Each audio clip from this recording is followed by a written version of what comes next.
kasinggihan kula kan. Ayo mestine bae ora lewat puji pangestune ibu sira kang wajib nampa ya nggih. Kula tampi asta kekalih mugi ndadosaken bombongipun makan. Nanging boten katawi benten. Sya Ingkang putra ngaturaken sugeng kula kunjuk kersanipun Kanjeng. Sya ya wis tak tampa gawe bombonge manah ibu nggih. Bali Sri Ramu niku Pramudawardhani nggih kajian dawuh Kanjeng Ibu. Bakal takon marang Sri Ramu apa ya wis engko bacutake anggono bakal nganakake diri Patembaya kuwi to nggih Pramudawardhani. Kenging napa boten nggih saya mriku sampun dados pikacingane kula. Dados kula mriku nggih. Bacutake napa ingkang dados Patembaya kula. Pramudawardhani sing tak jaluk nganti regane ibu yo nggih. Mbok yo aja diteruske anggon nganakake diri Patembaya. Apa yo emang kene iki bakal dadi prawan kasep to nggih. Mbok yo wis disandhet sakmene bae anggon nganakake diri Patembaya. Mesake marang sekadangmu kuwi yo nggih. Nuwun sewu Kanjeng. Sya nggih. Badhe kula atur sauntawis Saya ngenani Patembaya kala wau. Panci kapara leres bilih kanggo Pramudawardhani menika kagungan Patembaya ingkang kados mekaten awit ing benjangipun wonten ing Kraton Salendra katon kencar-kencar lan wonten tiyang ingkang pinunjul dados garwanipun Kanggok Pramudawardhani kala wau. ya mula kuwi sing dadi gawe bingunge marang ibu nggih. Kanthi sekadang utawa iki duwe diri Patembaya sing kaya ngono. Apa ing mengkone bisa kelakon sawijine pawongan sing bisa iki mupu diri Patembaya marang sedulurmu kuwi nggih. Kenging menapa mboten? Mbok menawi sedaya kala wau dereng wonten ingkang saged mupu diri Patembaya nipun Pramudawardhani anggih dipun tenggo kemawon. Mbok menawi wonten pawongan ingkang saged mengkang gandhewa kala wau saged mboyong kaliyan Kanggok Pramudawardhani tertamtu pawongan kala wau saged ngreksa utawi njagi kawilujenganipun Kanggok Pramudawardhani Kanjeng. Ya, nek kabeh kekarepanmu kaya ngono, saiki ayo padha siap lan sida awake dhewe ya iki panjenengan sak tengah alon-alon. Sok-sok wae mengkone mbok ana pawongan sing bakal diberi Patembaya kuwi.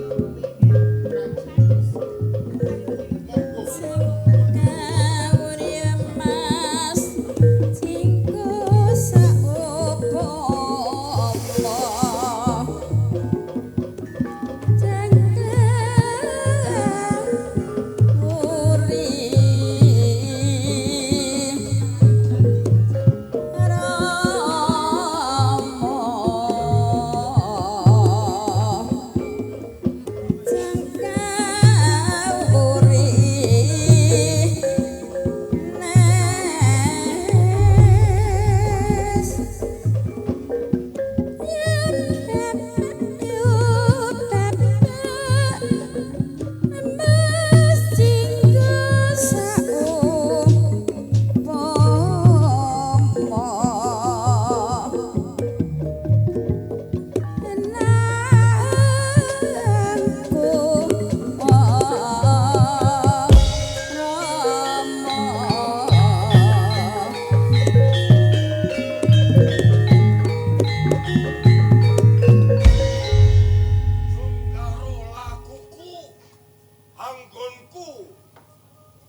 Galagana.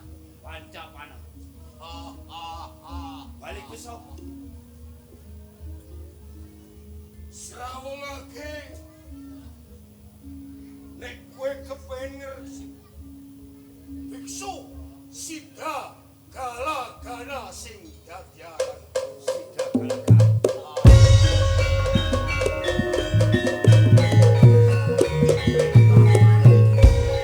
Sida Galagana.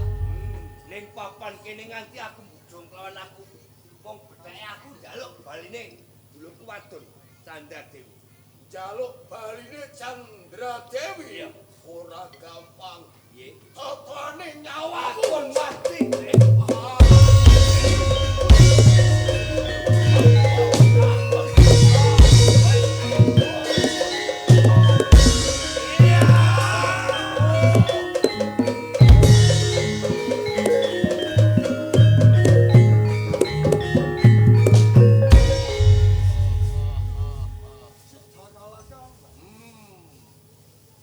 Mepalangi nggonku bakal merjaya pati karo Romoman loro iki Pancapana Indrayana. Cetha Pancapana karo Indrayana ki anak-anakku. Apa sing dadi undraning perkara? Amarga mepalangi nggonku bakal mboyong lawan Candra Dewi supaya gelem ngladeni karo Sida Galagana. Mengkono Indrayana Pancapana. Wajib. Saiki adiku Candra Dewi niki ketokane niku Sing iki lawan Sida Galagana. pancen dadi sengkeraku. Sida Galagana.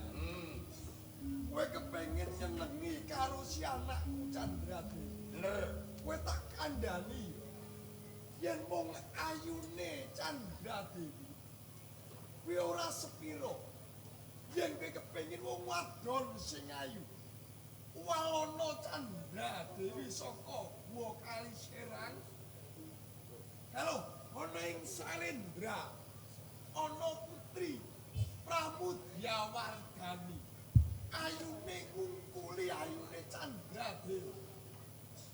Lah kok mbok dudono karo aku? Karo si Candra Dewi nggo padak-padakake karo putra ratu ana ing Sailendra. Sida Galagana. Yen kowe iso ngepek bojo marang Pramudyawardhani, kalenggan iki dipatembayake. Marang sapa sing bisa mentang gendewa Dewa Garuh, kuwi bakal dijodohke marang Pramudyawardhani. Sing iso mentang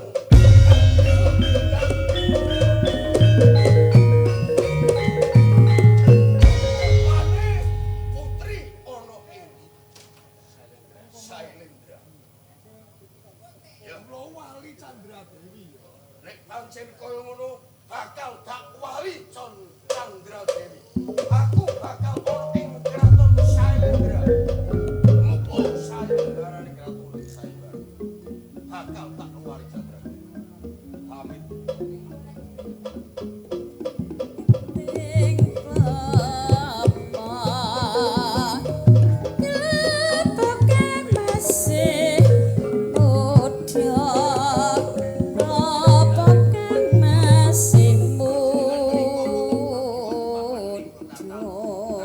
Tansah dados senkanipun Sida Galagana. Sing lali iki mau aku krana aku ora ngandani karo kowe. Antarane si Indrayana. Aja nganti pisan-pisan kowe liwat ana ing Guwa Kali Serang. Saya pangapunten iki. Nitik anggenipun panjenengan menika ngegoake kelawan Sida Galagana. Amrih prayoganipun ngluwari kelawan Candra Dewi. Panjenengan nyebutake wonten ing Praja Salendra. Iya, Salendra menika nganakake Patembaya. pancen bener Pancapana. Kula sawentara kuwi kejaba kanggo srana ngowalke adimu Candra Dewi sing ping pindhone prawan-prawan sing mapan ana sakiwa tengening Guwa Kali Serang uga benantuk keslametan saka wekdal pakatine Sida Galagana. Nanging nuwun sewu Bapak. Napa mboten prayogi menawi Candra Dewi menika mboten kula kanthi wonten ing Mataram nanging murih wilujengipun prayoginipun kaliyan panjenengan mawon Bapak. Becik tak jake bali Gunung Kidul, tutuke nggon lumaku ngetutke Pancapanawi Mataram. Kados ngaten iki. Panca, Kados pundi Bapak? aja dadak kesuwen. Enggal kowe ngrebut baline panguasane wong tuamu sing ana cengkremane pamanmu ya. Oh, Kak. Namo pangestu panjenengan. Kula nyuwun pamit.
Assalamualaikum Bu.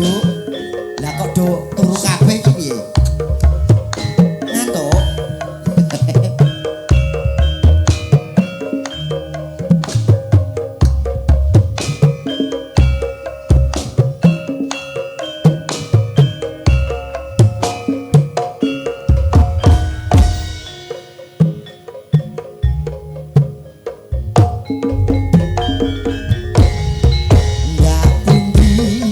Mbak Ayu pate tindak pundi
Rondo anyarang titik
sing dalu assalamualaikum Bu.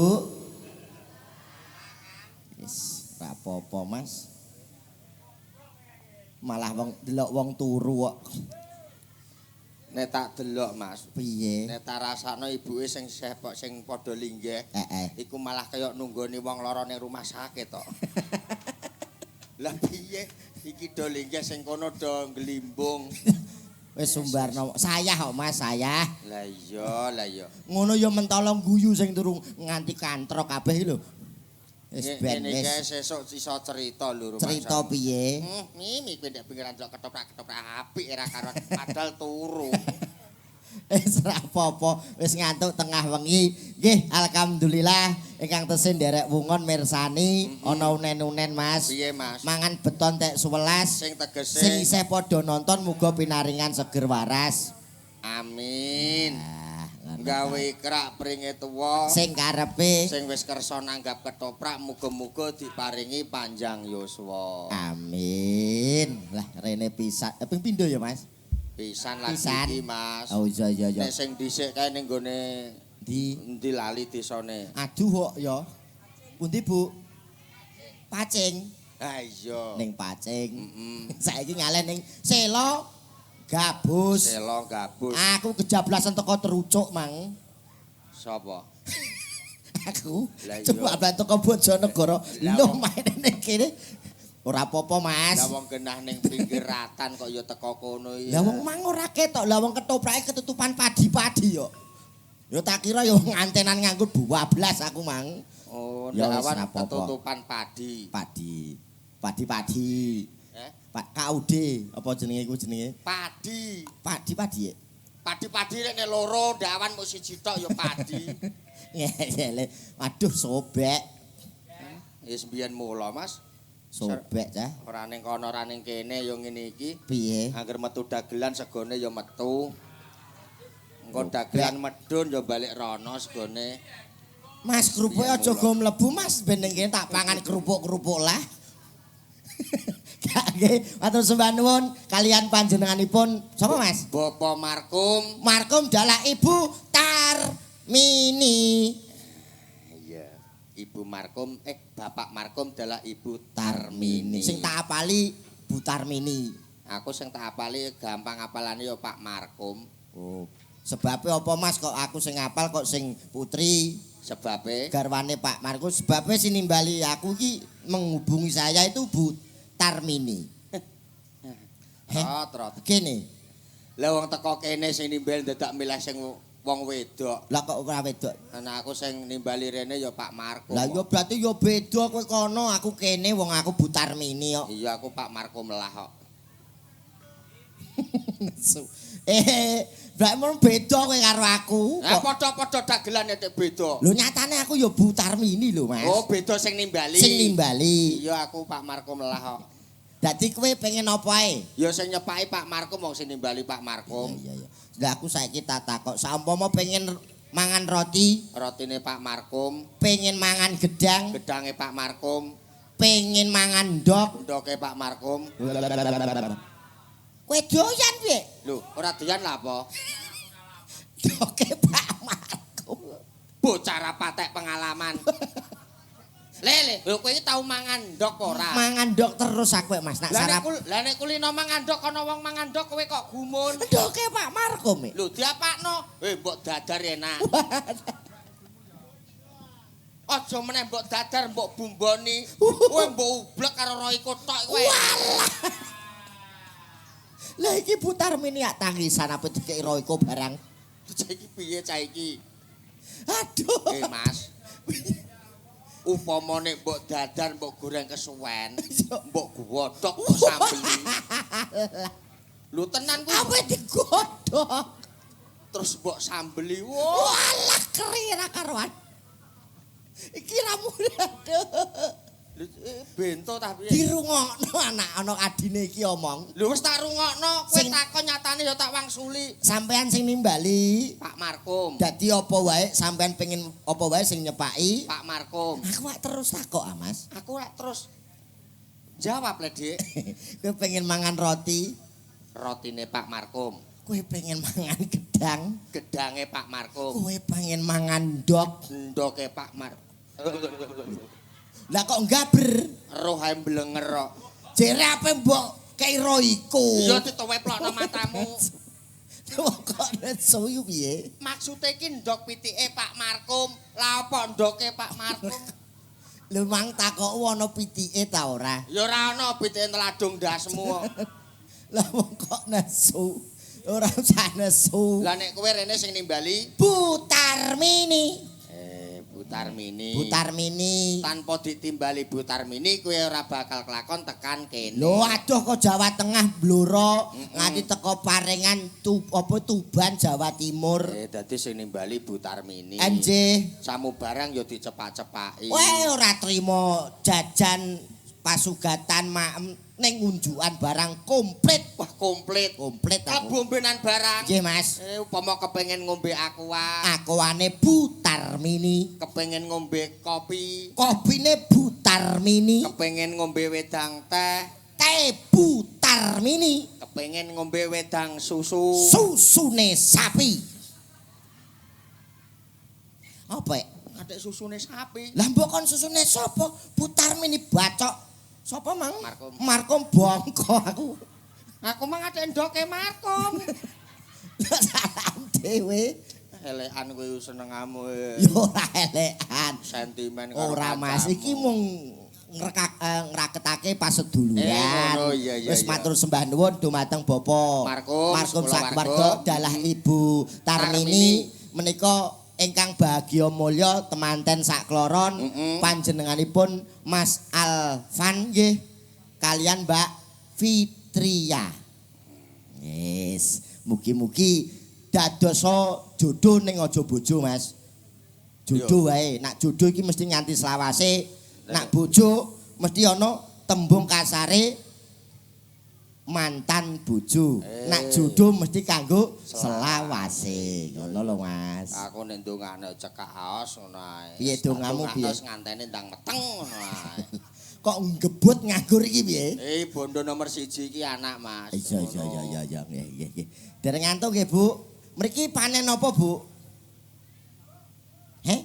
Jagung. Kenek omong napa mboten, Bu? Tikus.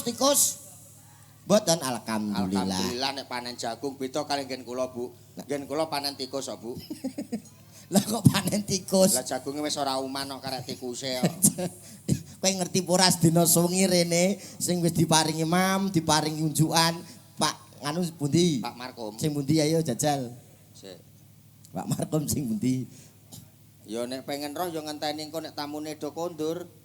Adik ngenteni nak tamune do balik. Lah engko nek ana wong salaman beda kaya wong akeh berarti ya Pak Markum.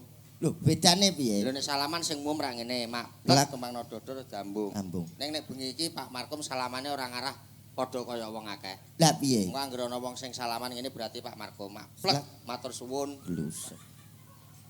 Plek matur suwun blusek berarti Pak Markum enteni ae. Adik gak ono. Wis turu pun sare.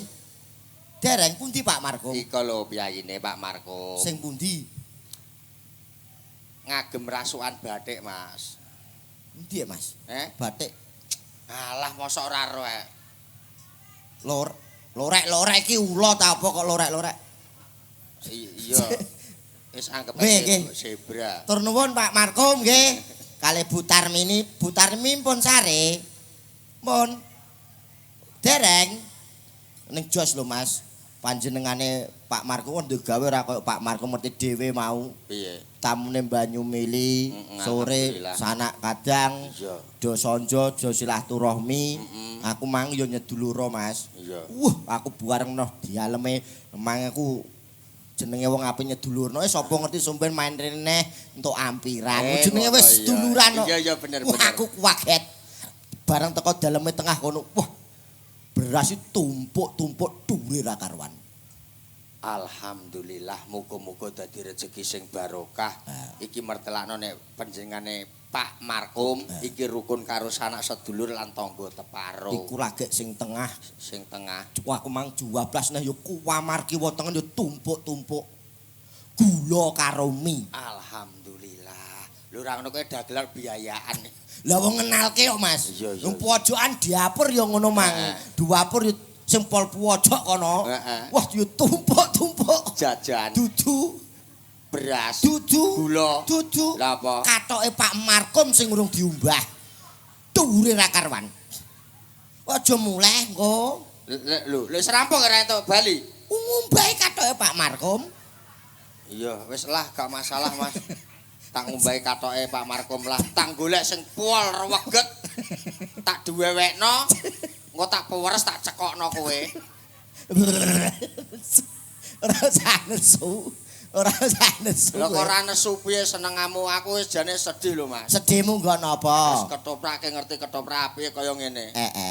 Penonton merasa terhibur. Nggih. Tamune ya rumangsa seneng. Oh seneng nyatane ramene ra karuan. Ning ana siji sing ketoke ora seneng, ora gumun, Mas. Sopo, Mas? Butarmini. Lho wong kene iki sing nimbali Butarmini kok ora seneng. Wis ngerti. Kowe ngerti dhewe lho. Piye? Iki lho ketoprake do mulai. Modyar karek wong loro tok. Lah sing tak dongakno ora Pak Markum tok. Lah piye? Kancaku sing do mulai sik lah tak dongakno. Piye? Wis muga-muga bane do ngobos. Lho. Disengko lemlocot kono. Ngene iki tau mandi lho, Mas. Mosok mandi. Lah iki kan wancine tengah wengi, hitungane. Tahu ngene iki tak dongakno mandi tenan. Wah, mulai montore ngobos. Sing do mulai. Gak. Sapa? Motorku dhewe. Wosok we. Mulane. Mulai nuntun. Mulane iki gak ono. Wis wong kancane wis bar nyambut Wis gawe. rampung. Wah, ancen yo adoh, Mas. Saiki piye aku kok iso muni nek Butarmine ora pati gumun, ora pati seneng. Kowe ngerti dhewe. Piye? Sing nonton iki do guyu. Ngene iku Butarmine aja meneh kok ngendi kok. Piye? Guyu ae ya mok sithik tok ngene karo mireng mok mencep tok mok. Ngono tok jajal. Untung Jajal ra kemeng kowe. ndak loro untung. Wis sedih, Mas. Mosok iya? Kowe ngerti dhewe gambyonge genep ping pindho. Iya. Ra iya to? Heeh. Bar gambyong metu kepruk. Kepruk. Do sewalto. Walto. Penontone seneng. Seneng. Ngono ku Butarmine ya trima karo nglirik sithik kok. Ngono tok. Mosok ngono. Kandhani kok. Ndak lipene kurang abang. Alah mborot bareng kepruk mlebu metu kewan-kewan. Metu ula kok. Ula nguntal bocah, nguntal perjurit. Ngono ku lagi dilokno. Piye? Lah ula. Kuwetek kakok-kakok sewengi atek nguntal wong lasem aku gumun. Bisa. Ngono. Saiki kowe nguntal ora paling kowe esuk kowe nguntal sapene bojoku loro ngono. Ora. Wong edan ngene iki wis nganu ya ora ya, Mas. Aku yo alah ora Bu ketoprak tempuran ora ngentekno sapi loro aku wong ketoprak yo murah ae aku ngono. Lah iya to. Ya wong ancen piye iku pas seduluran. Lah iya. Wong nanggap ketoprak iki ra diukur saka regane, Ah. ora diukur saka duwite, Mas. Sing penting seneng. Seneng. Nah, Wong ini kan panjenenganipun Bapak Markum ya wis sedekah rasa ya sedekah dana. Dono. Ya to? Iya. Dono nimbali awak dhewe saka adoh Blora, Jawa Tengah. Sedekah rasa nyenengke tangga teparo. Lan sanak sedulur. Wis mugi-mugi rezekinipun panjenenganipun Bapak Markum. ora kutah ning tambah mbrah, Amin. ora lokak ning tambah kebak. Amin. Oh, ngono Mas. Iki yo ngene Mas. Piye? Reh ning iki nyambut gawe iki ra mung cukup aku karo kowe tok. Iso. Ana jarot, ana bundung. Nggih, Ya wis kaya adat saben. ana. Iya wong aku iki Dagelane ya telu. telu ya. Ya bengi iki telu bengi iki. Telu. Ono. Tok. Walah, mbane tikus teko. Gak ono mik nah, Mas.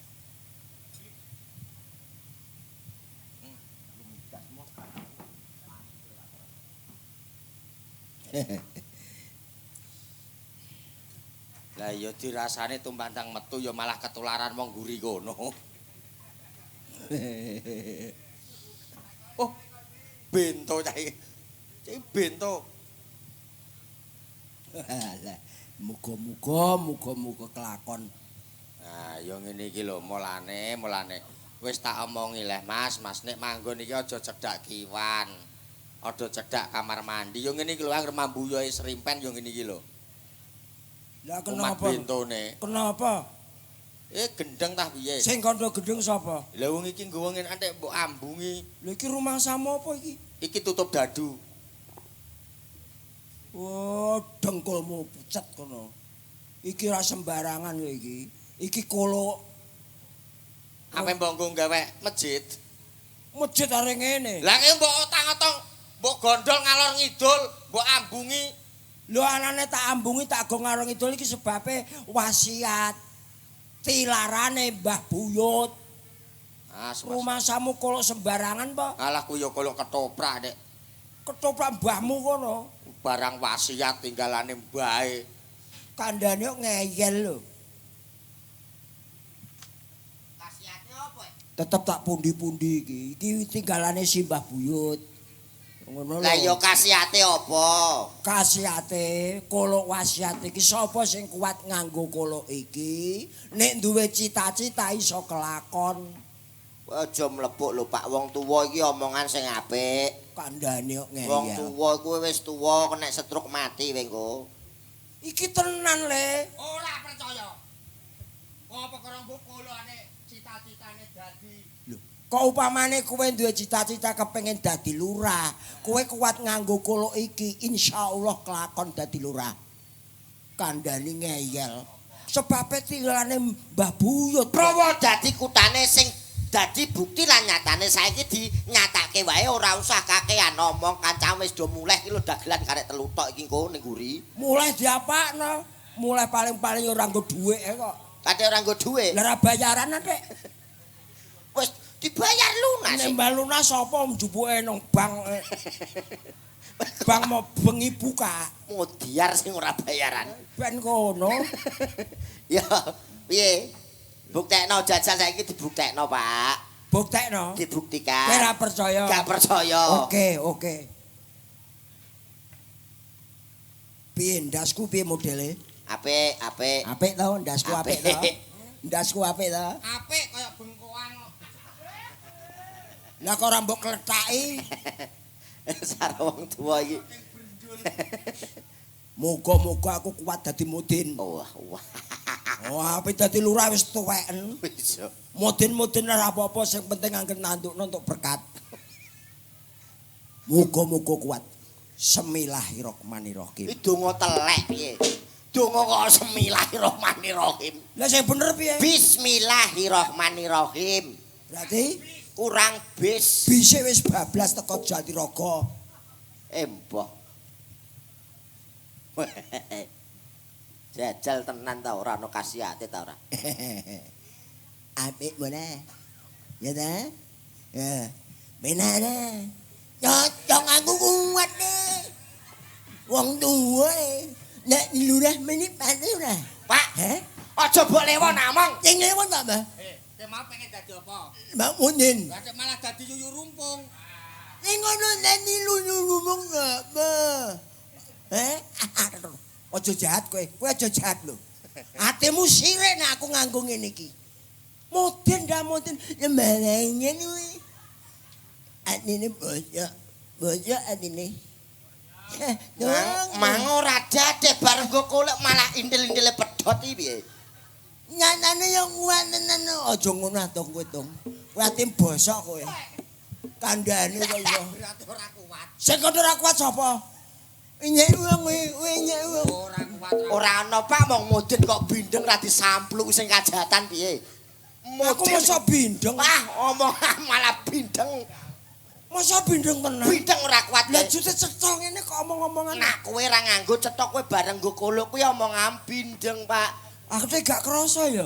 Lah kowe wis tuwek kok. Heh? Wis diterima lek dadi dagelan diterima. Ora usah pengen dadi apa-apa. Wis dadi kowe gak kuat. Kowe ora kuat. Ya wis ana gak kuat. Ora kuat diterima. Ora kuat. Ning aku bindeng tenan, Mang. Alah kok ora malah goro am gepok kok. Omongan nangene ra karuan kok. Mang ora percaya mang nek ana video tak HP kok. Ora kuat le. Modern Lah iki domange ora percaya. Denger mang nek ana video ora tak HP. Percaya. nak ana HP tak video. Lah iya apa muni piye? Nek ana video tak HP. Kuwi salah. Lah sing bener piye? Bener iki nek ana HP tak video. Sumber wong ancen tunggale wong guri iki kok. Wis ngeyel kandanane. Jebule malah luwung aku. Lek berarti iki ora sapa ae oleh, Pak? Sapa wae sing kuat nganggo kolo iki nek duwe cita-cita insyaallah kelakon. Gak sapa ae gak mandang. Ora mandang sapa wae tuwa nom bocah yo kena. Aku yo oleh. Oleh. Wah, cocok. Apa meneh kowe jek nom? Aku ape dadi lurah. Oh, cita-citaku dadi lurah ya, Pak. Kepengin nyalon lurah. Loh, lurah senom, Iya. sik ganteng, sik bagus. Lho nganti aku kelakon dadi lurah. Iya, semboyanmu piye? Njaluk mati kowe sok apaan? Iki pi lurah telek iki. Maksud iki mati ora mati terus kowe nalilahi gak, Pak? Lah piye? Mati sipatem sing elek. Oh, iya. Aku duwe semboyan cara misi dan misi aku mempunyai sebagai lurah. Harus yo kepala desa. Misi dan visiku adalah memajukan masyarakat dan pembangunan. Apik. Contohnya dalan ono mang lho sing gelombang-gelombang. Mobil ku ape guling mang to kono. Iya. Tak cor. Wah, apik iku ya. Tak cor. Umum saiki cor wis umum merata. Iya. Tak cor, Mas. Dalan lorong, Dalan lorong tak cor, Mas. Apik. dalan pintas, Tak cor ben alus. dalan bocah, Tak cor. Sik dalan bocah dicor Pak Nemen gedandapan. Lah Pak Gini. Nemen piye? Ben alus sih. Lah wong dalan bocah bocor lah Pak Nemen gak bingung. Dos wedhus. Apa pe cempe? Maksud iki bocah sekolah lho. Cah sekolah. Ngeyel yo. Ya wis muga-muga kelakon kuat le kowe le. Lho nek aku yo tetep kuat bocah isih sehat, kuat. Iya. Dadi lurah. Dasare jeneng. Memajukan rondo-rondo tak kelumpukno. Bijaksana. Sing nom tak openi. Apik. Rondo tuwa. Dipuateni ae. Rondo kok dipateni? Lah tuwek. Iya. mosok kowe dadi lurah rot, Ini. ora pantes kok. Lah nek gak pantes. Ndasem kaya petelok. Kowe ngene. Kowe ngene. Oh, Ndas kok linteng. kowe aku dadi lurah ora tak kei jabatan kowe lho. Ora tak kei jabatan kowe lho. Upama wewe jabatane apa? Carek. Aduh. Lah nek wah. Matur nuwun Pak Lurah. Lah iya. Pak Lurah Jarul. Iya, Rek. Jangkepe mosok rek tok. Iya, Rek, carek. Lah ngono. Iya. Nak kowe ra kirik yo asu gede kok. Tenan lho ya, aja ini lho ya. Ora. Aku dadi tenan mbok dongakno, dadi lurah jenengan tak mulyakno, rondo tak kelumpukno tuwek-tuwek lara dedeh. Iya wis gak apa-apa, muga-muga kuat le, muga-muga. Yes. Goleki rondo, goleki kabeh. Iya wis iya. Nek esuk sing bokonge gudi. Heeh. Iya. Kena nggo kasur.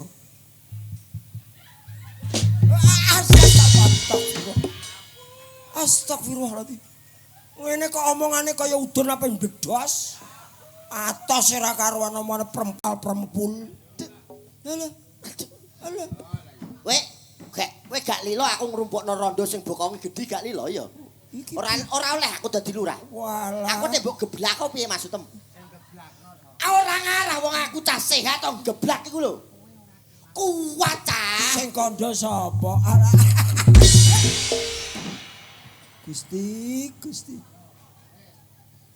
Petentang-petentang tanggone ping 5 dengkeken. Tak petentang-petentang kaya kodhok ditaleni nek. Le ora kuat le. Iki ndak goro-goro ndoke Pak Mang kowe cah. Ndoke Pak Markum. Iya. Trimone ora kuat. Gak kuat tau. Masa aku ora kuat. Ora kuat, Rot. Yo Iya lah iku apa gandane. bapakmu kondo jare iki barang wasiat tinggalan barang keraton. Lho nganggo kok sembarangan blang-bleng. Lah nganggo ndira biasa nganggo. Lho kudune ya kudu nganggo tata cara to, Mas. Nganggo cara. Carane piye? Ya kok kudu nganggo tata cara keraton. Oh sebab iki kolo ya. Nah, Busanane ratu kok ya. Ora sida ya. Ya ora sida ora kuat. Wis ra sida ngumpulno rondo ya aku. munggah, Mas. Walah, cara keraton. Iya. Cara. Loh, rambut tebal mbok rondak piye? Kaya bar diobati suket ketoke. Kok adohan malah kaya kuwi lho pitik cilik-cilik sing didol iki lho. Wah. Cara kraton, Rot. Cara kraton ngene. Wah. Lho, ada mlaku nangis. Malah kaya kena wong udun. Wong udunen nak iki. Ngono. Nyelentak barang. Wah kaya sapi nyelentak.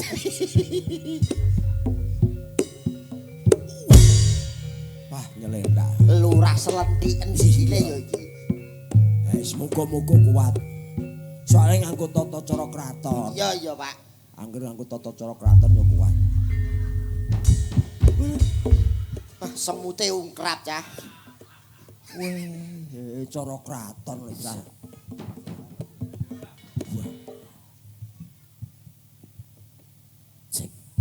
Wis gak apa-apa Pak, sapa ngerti aku dadi kami tuwa sampean dadi bayan. Iya, gak apa-apa. Astagfirullahaladzim. Ya Allah. Gusti Allah. Walah Gusti, alah Gusti. Hei. Napa?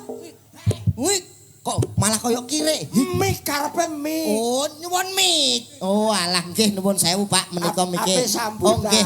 Nggih nuwun sewu nika miki. Niki Pak. Wah, matane ra roh. Gusti. Gak ro cangkeme, Rot. Ora ro cangkeme. Do iso meneng apa ora? Iki Bapak Lurah anyar iki arep menehi sambutan karo wargane. Aja ganggu, Rot. Sambutan kok, Rot. Assalamualaikum warahmatullahi wabarakatuh. Waalaikumsalam warahmatullahi wabarakatuh. Alhamdulillah. Alhamdulillahirabbil alamin. Wassalatu wassalamu alaikum warahmatullahi wabarakatuh. Iki piye sambutan iki piye? Monggo Pak dipun lajengaken, Pak. Alah, ora ora cangkeme. Kowe iki do iso meneng apa ora? Lho sing ganggu sapa, Pak? Iki kowe iki ora ngajeni lurah belas sih.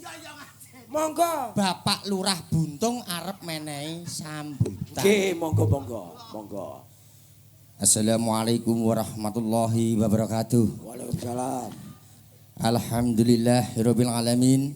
Wassalatu wassalamu alaikum warahmatullahi wabarakatuh. Wis Sumbarno timbang lurah bulet terus.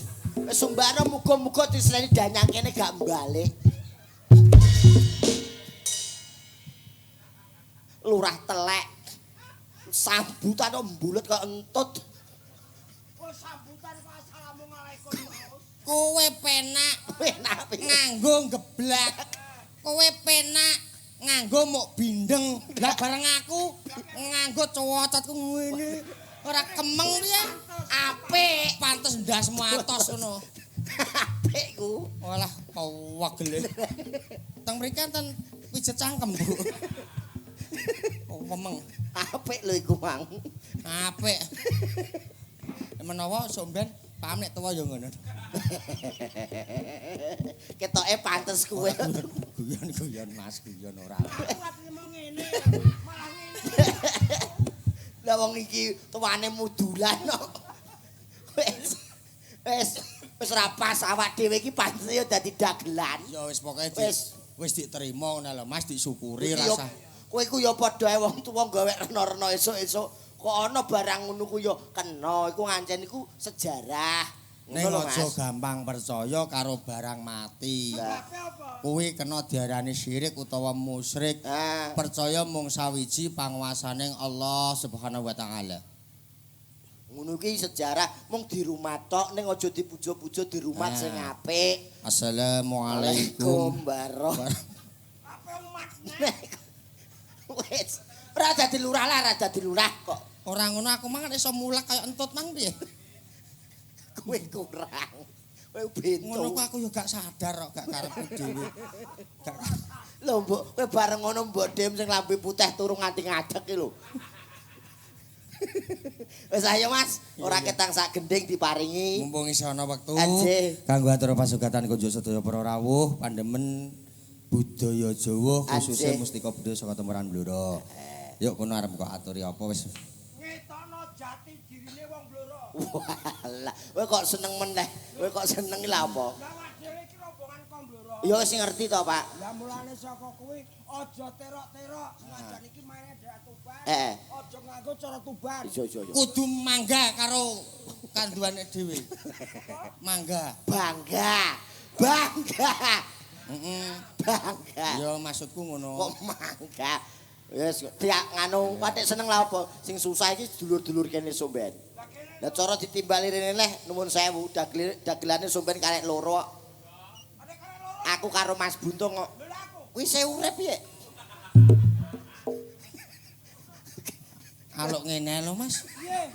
Timbang dialog ngenteni Somben kesuwen barengi bodo besar piye gen mesisane mbelah wedhus. Ya ora apa-apa anggere mbok barengi. Wong daging ra duwe apa nggo kurban. Wis ayo kei apa kono lho Mas. Dong edep-edep dongake ya. Iya. Piye?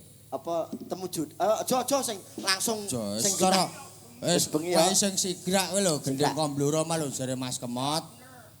Apa? 10 guntur. Ah iya wis ayo monggo. Heh, 10 guntur. Ayo ndang ridu rat. Ridu.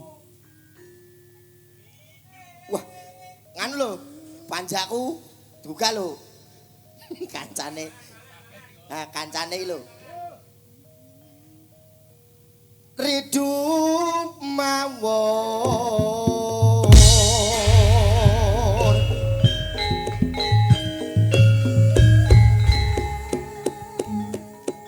Mangawur wurahan.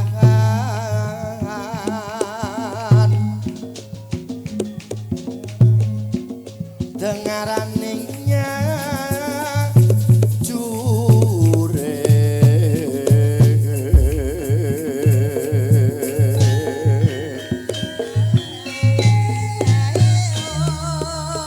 Gong maguru gongso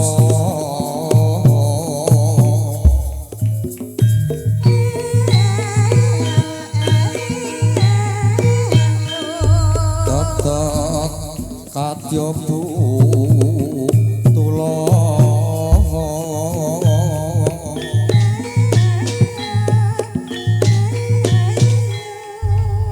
pro panjeriting turangga ngesti rekatake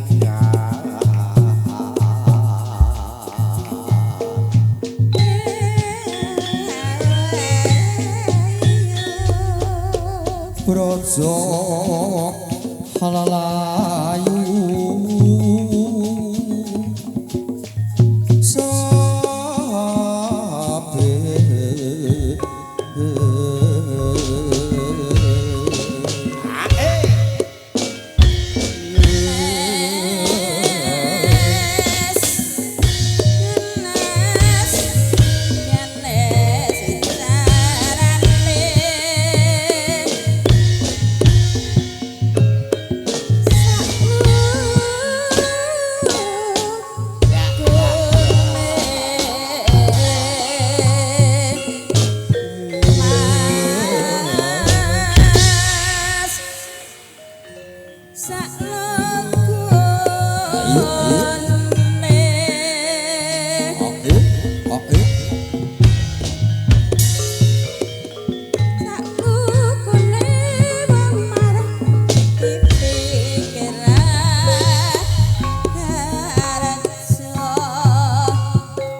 Ganes, ganes, bicarane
ati ati kagah tur dhuwur sarata gegirisi godheknya simbar jojo hidup mangulan cokro lamun ngandika gereng-gereng pindho kundur ning mangasor handeng dadi tetunggule kadang pandhawa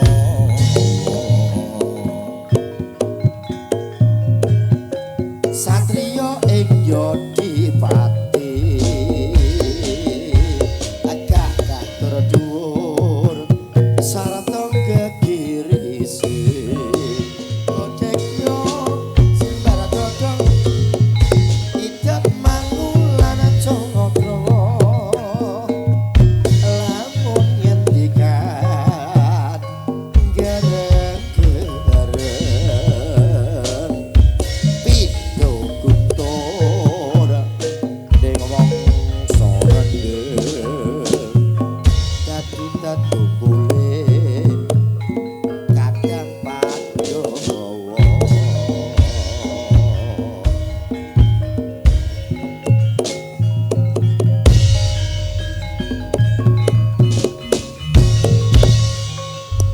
Kang Mas Buntung lan Bapak piye Dimas Nek- Jarot Terus sukaling waspada menika sampun katuran wonten gending 10 gundur mugi rena penggalih ugi dados jampi saya. Ngono. Pindah malih ngatur gung panuwun dumateng keluargipun Bapak Markom sekulawarga Dalah Ibu Tarmini is mugi-mugi sabubaré nimbali toprak mustika budaya saking Blora Mustika Ya. tansah mangke rayu wilujeng pinaringan tentrem ayom keluarganipun sak temah dadosake keluarga ingkang sakinah mawaddah warahmah ugi sedulur-dulur ingkang tesih nderek wungon Ngono. matur sembah nuwun. mbok menawa kurang luwihe nggone ngatri pasugatan jeneng nyuwun gunging samudra pangaksama saiki do netepi wajib Mas Ya ayo sowan